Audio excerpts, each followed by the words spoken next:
हनुमान जी को अजर और अमर कहा जाता है। हनुमान जी कलयुग में एकमात्र ऐसे देवता हैं जिनको यह वरदान प्राप्त है कि जो भी भक्त हनुमान जी की शरण में आएंगे, कलयुग भी उनका कुछ नहीं बिगाड़ पाएगा। परंतु महाबली होने के बाद भी रामायण में एक प्रसंग के अनुसार एक बार रावण के मूर्छित हो जाने पर हनुमान जी रोने लगे थे।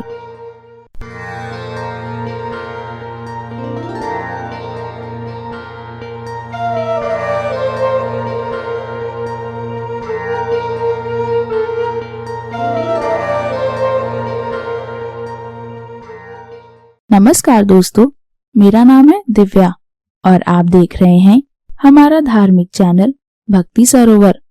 क्या आपको पता है कि आमतौर पर हनुमान जी युद्ध में गदा का प्रयोग नहीं करते थे, अपितु मुक्के का प्रयोग करते थे। इसलिए स्वयं महाबली हनुमान का रोना कोई छोटी घटना तो है नहीं। आइए जानते हैं हनुमान जी से संबंधित यह बेहद रोचक प्रसंग कि आखिर रावण के मूर्छित होने पर क्यों रोने लगे थे हनुमान जी। रामचरितमानस में हनुमान जी को महावीर कहा गया है। महावीर शब्द मात्र हनुमान जी के लिए ही प्रयोग होता है। रामचरितमानस के अनुसार वीर वो है जो 5 लक्षणों से परिपूर्ण हो: विद्यावीर, धर्मवीर, दानवीर, कर्मवीर, बलवीर। परंतु महावीर वो है जिसने 5 लक्षणों से युक्त वीर को भी अपने वश में कर रखा हो। भगवान श्री राम में ये 5 लक्षण थे और हनुमान जी ने उन्हें भी अपने वश में कर रखा था। रामचरितमानस की यह चौपाई इसे सिद्ध करती है। सुमीर पवन सुत पावन नामो, अपने वश करी राखे रामू। रामचरितमानस की यह चौपाई इसे सिद्ध करती है। शास्त्रानुसार इंद्र के ऐरावत में 10,000 हाथियों के बराबर बल होता है। दिक्पाल में 10,000 ऐरावत जितना बल होता है। इंद्र में 10,000 दिक्पाल का बल होता है। परंतु शास्त्रों में हनुमान जी की सबसे छोटी उंगली में 10,000 इंद्रों का बल होने की बात कही गई है। शास्त्रों में वर्णित इस प्रसंग के अनुसार रावण पुत्र मेघनाथ हनुमान जी के मुक्के से बहुत डरता था। हनुमान जी को देखते ही मेघनाथ भाग खड़ा होता था। जब रावण ने हनुमान जी की मुक्के की प्रशंसा सुनी तो उसने हनुमान जी का सामना किया और हनुमान जी से बोला, आपका मुक्का बड़ा ताकतवर है, आओ जरा मेरे ऊपर भी आजमाओ। मैं आपको एक मुक्का मारूंगा और आप भी मुझे एक मुक्का मारना।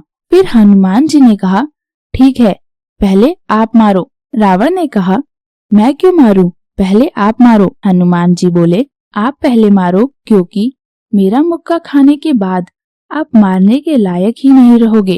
अब रावण ने पहले हनुमान जी को मुक्का मारा। प्रकरण की पुष्टि इस चौपाई से होती है। देखी पवन सुत ध्यायु, बोलत बचन कठोर, आवत कपि हन्यो, तेहि मुष्टि प्रहार प्रघोर। रावण के प्रहार से हनुमान जी घुटने टेक कर रह गए, पृथ्वी पर गिरे नहीं और फिर क्रोध से भरे हुए संभल कर उठे। रावण मोह का प्रतीक है और मोह का मुक्का इतना तगड़ा होता है कि अच्छे अच्छे संत भी अपने घुटने टेक देते हैं। इसके पश्चात हनुमान जी ने भी रावण को एक मुक्का मारा।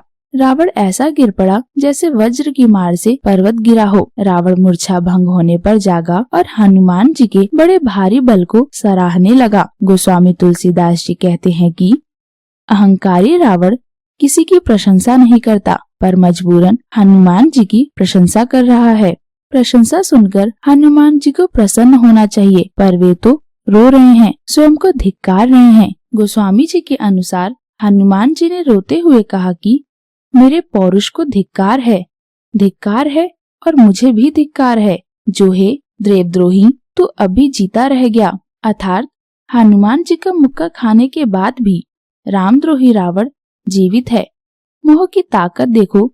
मोह को यदि कोई मार सकता है तो केवल भगवान श्री राम, उनके अलावा कोई भी मोह को नहीं मार सकता है। इसकी पुष्टि यह चौपाई सिद्ध करती है।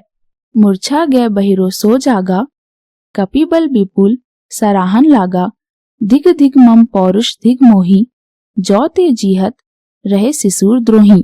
दोस्तों, हनुमान जी के बल और हनुमान रावण के बीच घटित यह प्रसंग आपको कैसा लगा, इसके बारे में हमें जरूर बताएं। हमें आपकी टिप्पणियों का हमेशा इंतजार रहता है। कृपया इस वीडियो को लाइक और शेयर करें ताकि ज्यादा से ज्यादा लोगों को हनुमान जी के बल और इस कथा के बारे में पता चल सके।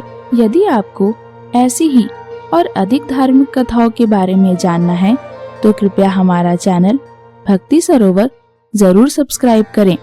हम आपसे जल्द ही दोबारा मिलेंगे। धन्यवाद।